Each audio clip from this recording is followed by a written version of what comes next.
Everybody, hi Avivians, hi friends of Aviva, partners of Aviva, and fans of the Stormworks game. My name is David Thompson. I'm responsible for marine strategy at solution strategy at Aviva. Aviva, just very quickly, is a company which makes software that allows you to create digital twins of very large complex assets like the oil platform you can see here from Lundin. We do the engineering software, we do the diagrams, the logic, the detailed design for production and construction of it. And we also do, we can actually capture and manage the real-time operational data, which is this video here. As you can see in the background here, this is an oil and gas company, ADNOC, and they're using our software to create this operational control center, a unified operations center, to bring all their data together behind the scenes. So why am I here? Well, it's all about this kind of data, and I'll come back to that in a minute. So I'm using a game here called Stormworks because I think it's something that we can use internally and our partners can potentially use to tell a little bit of the story about how data is collected and how it can be used in operations. So I'm going to go back into what's called build mode. So this is a game commercially available. You can buy it for about 25 euros, called Stormworks. And as you can see here, you can build and design your own ships. It's quite an advanced editor. You can see everything's made from blocks. But we have here engine room, cargo space, the bridge, the crew mess.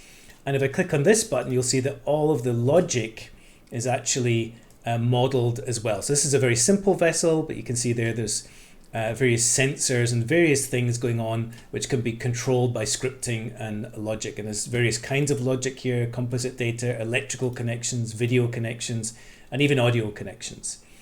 So what I've done is I've taken this this vessel here, which happens to be from CSL, the original vessel, the real one, which is a customer of ours, and I've rigged it up to start collecting data from it, and this to create those Excel graphs which you saw before.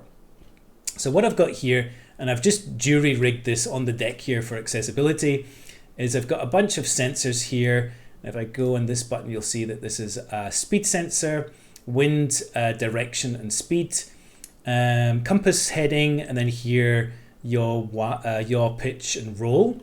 All of these values, as you can see here, are going into this box, which basically collects them all together and then creates a composite signal which goes into this thing called the CSV data logger. And this little data logger, as you'll see in a second, is basically some logic in there and a screen that will transmit the data into a CSV file. So it's a little bit like the ship to shore thing in a virtual sense. So the amazing thing is I can spawn this vessel in, as you saw before. You can see here it's a rainy day. We've got some waves, basic hydrodynamic simulation, basic wind, weather, all of these kind of things. And I should say that it's not just ships. You can also build aircraft, power stations. So that's actually a nuclear power station, fully operating. And all of the logic and all of the stuff is simulated on a very simple level. So let me just show you how this works. Just flown across to the ship there. So this is our data collector. And basically it's connected, and as soon as I press this button, it'll start transmitting data to through this little executable which I've got running here. And you can see it's writing out to the CSV file. It's writing out 1, 2, 3, 4, 5, 6, there's 7 attributes there. So that means if I go and sail this vessel, so let me just fly again up to the bridge there, I'm a bit stuck. So if I go and start the engine on the vessel, so you won't hear that, let me just get it going. So I give it full throttle. And if we go outside, we can see the vessel is sailing. And of course, wind and waves and all of these kind of things will affect how this vessel operates. You can see there the rudder turning, the vessel turning. We can tow vessels, we can stop, we can refuel, we can transfer cargo from one vessel to another one. It's a pretty much full-on simulator. And, well, let me just do the seaman-like thing, which is to slow her down and stop. So you see there, speed is coming down. And And then I go back here and I stop my data transmitting.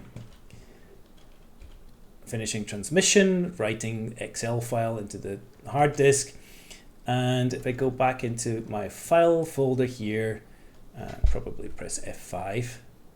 I know, it's going to be a very small amount of data. We can see here that we've written out some engine data there, and then we can do some stuff with graphs. Okay, so this one's not set up very well. Here's one I set up before. And data, of course, always tells a story. So this one is a very good example. Basically, you can see here that the captain came out of the harbour, started speeding up. The speed flattened out as it stopped its acceleration. Then they gave it a little bit more gas and again flattened out at constant speed. Sorry, this is engine RPS, revs per second. And again, there you can see engine going up. And then it starts to waver towards the end here. So speed over ground is a little bit more wavy as you might expect. But basically the same thing. So no speed, we speed up to 1 knot, then up to 3.5 knots, and then up to 6.5, where we cruise along. And of course, there's a little bit of variance there because the vessel is hitting waves, there's wind, and it's not always going exactly the same speed. And the story, of course, here is that the speed over ground starts varying wildly with actually the engine RPM and the temperature. And that's because, as you can see here, the wind starts increasing. We're basically getting waves. So the story here is that we go into a storm. This is affecting how well the vessel is penetrating through the waves. It's starting to pitch. So when I've got that pitch and yaw and roll sensors attached, we'll see that as well. And basically what was happening was we were getting main propeller immersions. It was coming out of the water as it would go down these waves, and you'd get RPM increasing there. Fuel, again, tells a bit of a story here. So this is the fuel level. It goes down, of course, as you'd expect, but it goes up here at the end because we're actually pitching so much that the level inside the tank is sloshing around so much that sometimes it thinks the tank is full when it's going up a wave and when it's down. So in every little chart is a story. Of course, because I was the captain of this virtual vessel, I know that I went into a storm. But imagine you're sitting back at home and you want to understand what's going on with your vessels. The more data you can collect, the more you understand what this data means. So as I said, if I'd had that roll and pitch and yaw, I would have very quickly been able to figure out that this was propeller immersion. So that's all from me. I hope we all find creative ways to use this tool. If you'd like to use it for marketing or to create machine learning data sets, just let me know and I'll help you get set up with it anytime. And I should credit, of course, the creator of this chip here, which is the CSV logger.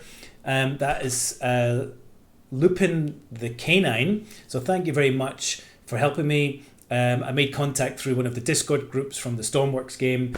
I'm going to upload this kind of module here to make it a bit easier for other people to do data collection. But yeah, thank you very much also to the creator of this vessel. I'm sorry I don't have your username right now, but this is the tanker. You know who you are. So thanks again to all the creators involved to help me make this little video.